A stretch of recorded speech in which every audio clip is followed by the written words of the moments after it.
La mise en station sans la polaire, spéciale pour Robert. Comment faire? Alors, d'abord avoir la version de Castars 3.5.2 qui apporte cette nouvelle fonctionnalité qui, j'ai tendance à dire, fonctionnait déjà auparavant, mais avec une incertitude qui grandissait au fur et à mesure qu'on s'éloignait du pôle. Perception empirique de ma part, je suis jamais allé creuser plus loin. Donc, on ouvre Ecos, on démarre un profil de test. On s'assure que le focuseur est au bon endroit. Alors, le bon endroit, je sais jamais, moi je l'ai mis, ah voilà, 36 700. Je vais mettre donc mon focuseur sur 36 700. Comme ça, j'aurai des étoiles bien ponctuelles. Ensuite, ma monture pointe au nord, mais je ne vois pas le nord, enfin je vois pas la polaire, alors je vais aller un petit coup au sud, faire un go to. Alors il faudrait que je sois capable de meubler pendant le go to.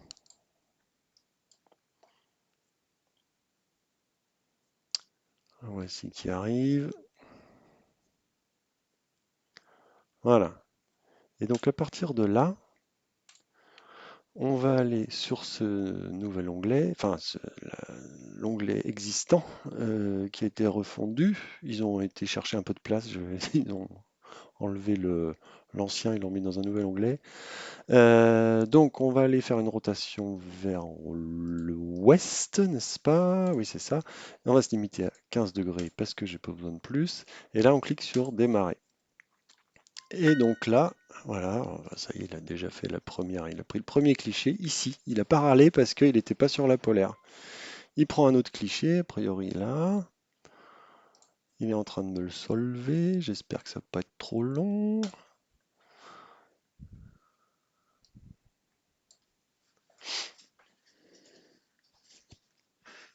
Allez.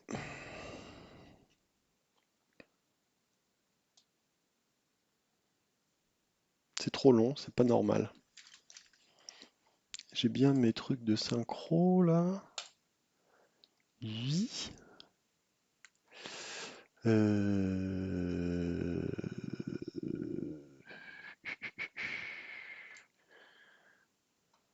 Pas normal que ce soit si long.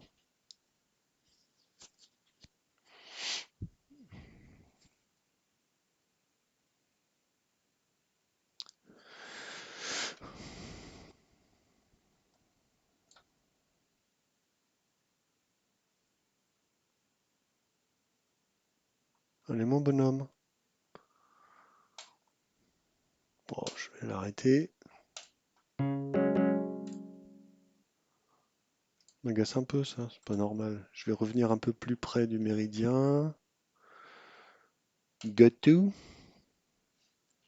On va recommencer la manip. Nanani, nanana. Ouais, bah allons-y, on va recommencer. Voilà, il solve tout de suite la première. J'espère qu'il va pas être aussi long que la deuxième. Voilà, allez, et de deux. Là, et voilà, ben, la procédure est finie. Donc, j'aurais dû auparavant, j'ai commis une grave erreur, parce que j'aurais dû, pour qu'on voit bien le petit triangle là, j'aurais dû positionner, enfin faire en sorte que la monture soit pas justement bien alignée, et ça se joue ici, dans la monture, Télescope Simulator. Au niveau de la simulation, il faut injecter des valeurs bidons là-dedans, là. Et c'est censé être, alors je ne sais pas quelle est l'unité, c'est pas indiqué, c'est censé représenter des valeurs d'erreur en altitude et en azimut, sur lesquelles on peut jouer après pendant la suite de la procédure, là, quand on va faire ça. Donc là, le triangle est tout petit, c'est ridicule. Mais quand on fait suivant, on fait recharger toutes les secondes, on se retrouve comme avant là avec notre triangle qui bouge là avec les deux axes.